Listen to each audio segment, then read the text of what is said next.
चलिए अब हम एक कैलकुलेशन समझते हैं कि कैसे एक एफडी से एक बेहतर ऑप्शन भी हमारे पास हो सकता है, जिसमें हम अपने पैसों को डबल भी हम कर सकते हैं लगभग, और हमको कोई इंटरेस्ट भी पे नहीं करना है।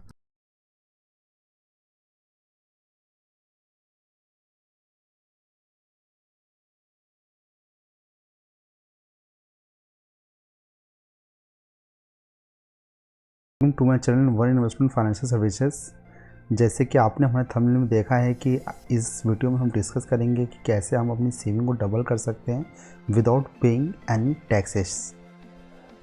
इस वीडियो में हम लोग 4 इंपॉर्टेंट टॉपिक पे बात करेंगे। पहला पार्ट रहेगा कंपेयर सेविंग प्रोडक्ट, कौन कौन सेविंग प्रोडक्ट मार्केट में अवेलेबल हैं। सेकंड, हम टैक्सेशन कैलकुलेट करेंगे। थर्ड में हम लास्ट 10 ईयर्स के एफडी रिटर्न देखेंगे इंडिया के। और फोर्थ में हम वो प्रोडक्ट देखेंगे कि जिस प्रोडक्ट में हम अपनी सेविंग को डबल कर सकते हैं विदाउट पेइंग एनी टैक्सेस। सबसे पहले हमारा ये टॉपिक है कि टाइप ऑफ प्रोडक्ट्स, कितने टाइप ऑफ प्रोडक्ट्स आज की मार्केट में अवेलेबल हैं। मार्केट में 2 टाइप के प्रोडक्ट हैं। पहला तो है एक गारंटेड रिटर्न और दूसरा है नॉन गारंटेड रिटर्न, और सेकंड है नॉन गारंटेड रिटर्न। अब दोनों के बीच में बेसिकली अंतर क्या होता है मैं आपको बताता हूँ। जो गारंटेड रिटर्न होता है, गारंटेड रिटर्न का सबसे मेन एग्जांपल है फिक्स्ड डिपॉजिट। जैसे हम बैंक में फिक्स डिपॉजिट करते हैं, फिक्स डिपॉजिट करने के बाद हमको एक सर्टेन पेपर या एक बॉन्ड पेपर मिलता है। उस बॉन्ड पेपर में एक पर्टिकुलर टाइम दिया रहता है और एक पर्टिकुलर परसेंटेज दिया रहता है कि इस टाइम पे मैं ये परसेंटेज आपको डिलीवर करूँगा। वो गारंटेड रिटर्न होता है, ऑन द पेपर होता है, इसको मार्केट से कुछ लेना देना नहीं होता है। फिर सेकंड एक हमारा आता है नॉन गारंटेड रिटर्न, जो मार्केट बेस होता है। अब मार्केट बेस का मतलब ये नहीं है कि आपको स्टॉक मार्केट या म्यूचुअल फंड। मार्केट बेसिस का मतलब क्या है कि किसी प्रकार की कोई भी हमारी इन्वेस्टमेंट, जिस इन्वेस्टमेंट में कोई रिटर्न उस डेट में किसी प्रकार के पेपर या किसी में लिख के हमको नहीं आ रहा है, वो आता है मार्केट बेस। जिसमें हम एज्यूम करते हैं कि हमको इतना रिटर्न मिल जाएगा। जैसे कोई आप प्रॉपर्टी इन्वेस्टमेंट कर रहे हैं तो हम एज्यूम कर रहे हैं कि आज मैं प्रॉपर्टी का इन्वेस्टमेंट कर रहा हूँ 10 लाख रुपए का, ये on the future 5 to 10 year इतना का वेरी वैल्यूशन हो जाएगा। पर कोई भी प्रॉपर्टी लेते समय हमको पेपर में एक लिखित रूप से नहीं आता है कि हमको ये प्रॉपर्टी की वैल्यू इतनी हो ही जाएगी, तो वो होता है नॉन गारंटेड रिटर्न्स। चलिए हम नेक्स्ट स्लाइड पे चलते हैं। हम नेक्स्ट स्लाइड में आते हैं कि हाउ टू कैलकुलेटेड और टैक्स। ये जो आर्टिकल है, ये आर्टिकल मैंने cleartax.com से लिया है। इसमें ये बताया गया है कि जो भी हम इनकम अगर जनरेट कर रहे हैं फिक्स डिपॉजिट या कहीं से भी, वो टोटल का टोटल आपका टैक्स स्लैब के अंतर्गत आता है, क्योंकि वो जो है आपका other source of income from the other sources में वो चीज़ यहाँ पे calculate calculation is applied according to your tax slab. का मतलब ये हुआ कि जो टैक्सेशन है, ये ज़रूरी नहीं कि टैक्सेशन सबके लिए सेम है जो हम सोर्स ऑफ इनकम का ले रहे हैं। अगर आज की डेट में अगर आप फिक्स डिपॉजिट आप कर रहे हैं तो जो भी उससे अर्निंग हो रही है, वो अर्निंग अगर 10, 20, 50 जो भी है, वो जो भी आप टैक्स स्लैब में आ रहे हैं 10, 20, 30, 40 उस पर ये एप्लीकेबल होती है। तो टैक्सेशन का जो परसेंटेज होता है फिक्स डिपॉजिट या किसी और चीज़ का, वो आपका एज पर स्लैब डिफर करता है, ना कि वो प्रोडक्ट के ऊपर। अब कैलकुलेशन किया कैसे जाए, आज के डेट में मैंने एक छोटा सा एग्जांपल लेकर रखा है। अगर कोई भी आदमी इन्वेस्ट करता है 1 लाख रुपये फ्रॉम 10 ईयर्स, अगर 1 लाख रुपये फ्रॉम 10 ईयर्स के लिए इन्वेस्टमेंट कर रहा है तो उसका लगभग अमाउंट आपका डबल हो जा रहा है। तो यहाँ देखिए जो इन्वेस्टमेंट वैल्यू है, इन्वेस्टमेंट वैल्यू अपन ने लिया है 1 लाख रुपये, और जो मैच्योरिटी वैल्यू है वो वैल्यू आ रही है 2 लाख रुपये। तो इसका मतलब ये नहीं कि पूरे के पूरे 2 लाख पे हमारा टैक्सेशन लगेगा, टैक्सेशन उसके इंटरेस्ट पार्ट पे लगेगा। उसको मैंने यहाँ पे डिवाइड करने की कोशिश की है कि जैसे कि इन्वेस्टमेंट अमाउंट 1 लाख रुपये और इंटरेस्ट अर्न जो है 1 लाख रुपये। अब जो टैक्सेशन जो इनकम है वो 1 लाख रुपये, को 1 लाख रुपये तो आपका जो स्टार्टिंग में डाला था वो आपका इन्वेस्टमेंट अमाउंट है। तो आप ये देखिए कि अब आज के डेट में जो 1 लाख रुपये जो आपने इंटरेस्ट अर्न किया, अब मैं एज्यूम कर रहा हूँ कि हायर टैक्स स्लैब वाला कोई पर्सन जैसे 30% टैक्स स्लैब है, तो 1 लाख का 30% आ गया कितना, 30,000। तो ये 30,000 रुपये से यही आपका टैक्सेबल इनकम के अंदर कैलकुलेट होगा। चलिए मैं इसको नेक्स्ट स्लाइड में समझाने की कोशिश करता हूँ कि कैसे हम इसको कैलकुलेट करते हैं। अब ये देखिए जो हमने जो 1 लाख रुपये जो हमने जो इंटरेस्ट अर्न किया था उस पर हमने सिर्फ 30,000 का आपको TDS देना है जो टैक्सेशन इनकम है। जो नेट जो अमाउंट है वो अमाउंट आ रहा है 70,000। तो जो 70,000 ये वो अमाउंट है जो अमाउंट हम अपने पॉकेट में लेके घर लेके जा रहे हैं। तो रियल में एक्चुअली ये जो 70,000 ये आपका रियल रिटर्न है, रियल हम अपनी इनकम कमा के लेके आ रहे थे। 1 लाख रुपये हमने इन्वेस्टमेंट किया था, मैच्योरिटी अमाउंट 2 लाख रुपये, पर गवर्नमेंट को TDS कटने के बाद हम एक्चुअली सिर्फ 70,000 रुपीज़ ही लेके हम अपने घर लेके जा रहे हैं। ठीक है,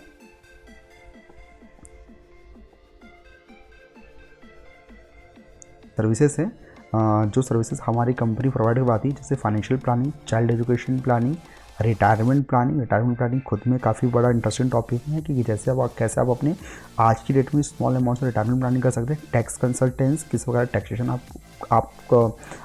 टैक्स अपना कैलकुलेट कर सकते हैं या टैक्स को मिनिमाइज कर सकते हैं। रिस्क मैनेजमेंट और विल राइटिंग।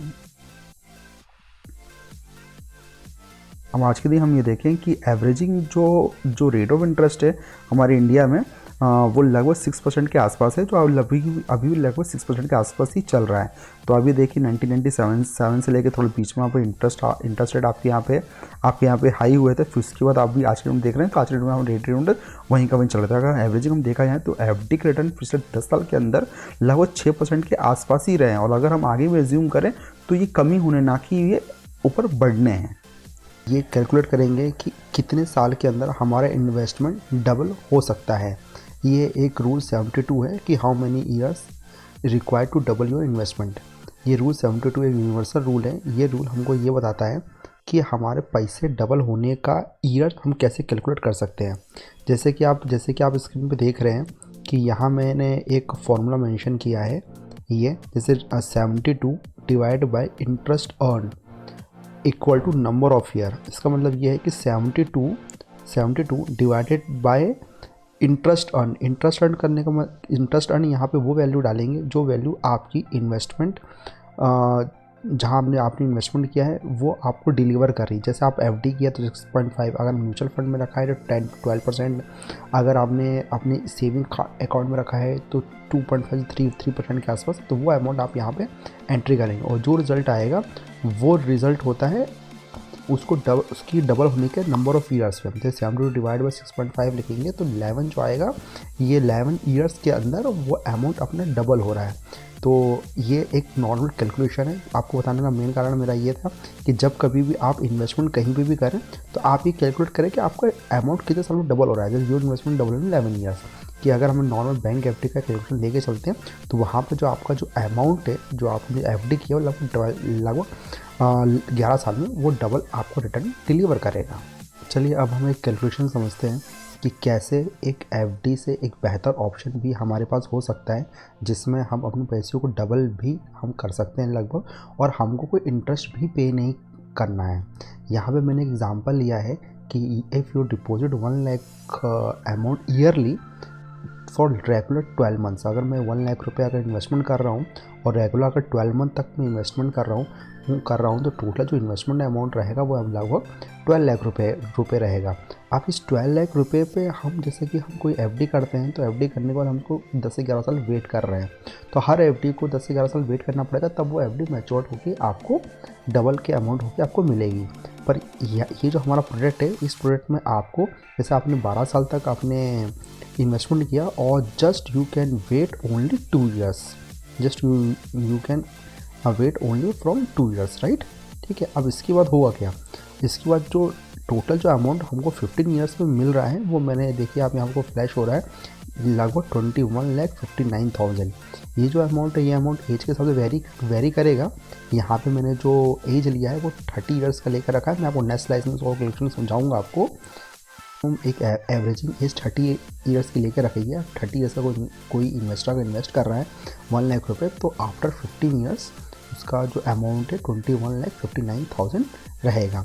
ये सूटेबल उन लोगों के लिए है जिनकी एज 45 के आसपास है, उनके लिए भी प्रोडक्ट बेस्ट है। एक रिटायरमेंट का बड़ा वापस हो जाएगा, या फिर कोई पर्सन है जिनके बच्चे की एज 0 to 5 ईयर के आसपास है, वो भी इसमें इन्वेस्टमेंट कर सकते हैं, क्योंकि गारंटेड रिटर्न वो आपके बच्चे की हायर एजुकेशन के लिए आपको लाके ये दे सकता है। अब इसमें बोनस पॉइंट एक ये है इसमें एक बोनस पॉइंट ये है कि अगर बाय द वे कि अगर वो इन्वेस्टर अगर फर्स्ट इंस्टॉलमेंट जमा करने के बाद ही अनहैपनली उनकी डेथ हो जाती है पॉलिसी होल्डर को, तो वहाँ पे जो कंपनी है वो कंपनी उनके जो भी उन्होंने अमाउंट जमा किया, जैसे मैं एग्जांपल 1 लाख रुपए करता ईयरली, तो उनका 10 टाइम्स वो आपको इंश्योरेंस बेनिफिट भी देगा। ये सबसे बड़ा की फीचर है।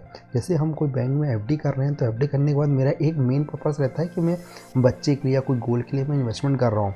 पर अगर बीच में उस इन्वेस्टर की अगर डेथ हो जाती है, तो वो जो प्लान बनाया वो प्लान वो एग्जीक्यूट नहीं कर सकता। तो इसमें हमने एक एडिशनल फीचर दे कर रखा है कि इसमें अगर उसकी डेथ भी हो जा रही है, तो जो वो प्लान कर रहा था कि आफ्टर 12 ईयर्स में आपको 12 लाख रुपये में डिपॉजिट करूँगा, वो सेकेंड ही मंथ उसको उठा के सेकेंड ही मंथ जैसे क्लेम आता है वो अमाउंट 10 टाइम्स बन के वो उनको हम डिलीवर कर देंगे। ठीक है। और ये पूरा का पूरा जो अमाउंट है, ये अमाउंट टैक्स फ्री रहेगा। स्लाइड पे हमने वो कैलकुलेशन किया था कैसे हम अपनी सेविंग को डबल कर सकते हैं, 0% टैक्स दिए हुए हैं।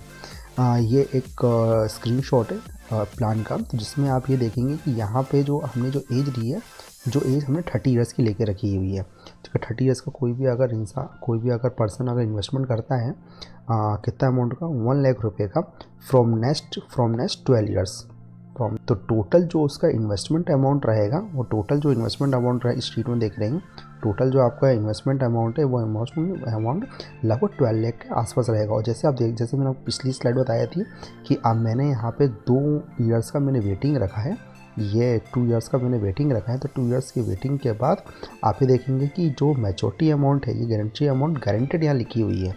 जो मैच्योरिटी अमाउंट है यहाँ गारंटेड कंपनी लिख के दे रही है। तो जिस प्रकार के मैंने फर्स्ट लाइन बताया कि हम एफडी में इन्वेस्ट क्यों करते हैं कि हमको एक सिक्योर अमाउंट एक सर्टन टाइम में मिलना चाहिए।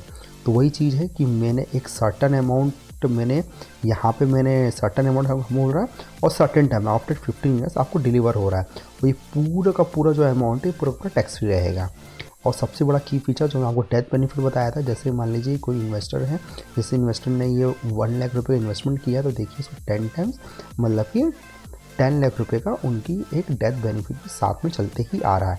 और जैसे ही उनकी मैच्योरिटी होगी, पूरी की पूरी जो पॉलिसी है ये वाइंड अप पूरी ख़त्म हो जाएगी। कुछ प्रोडक्ट एंड सर्विसेज हैं जिसके अंदर आप देखेंगे कि हम लोग mutual funds, insurance, real estate, FDs, loan again mutual funds और होम लोन, इन सब में हम लोग डील करते हैं।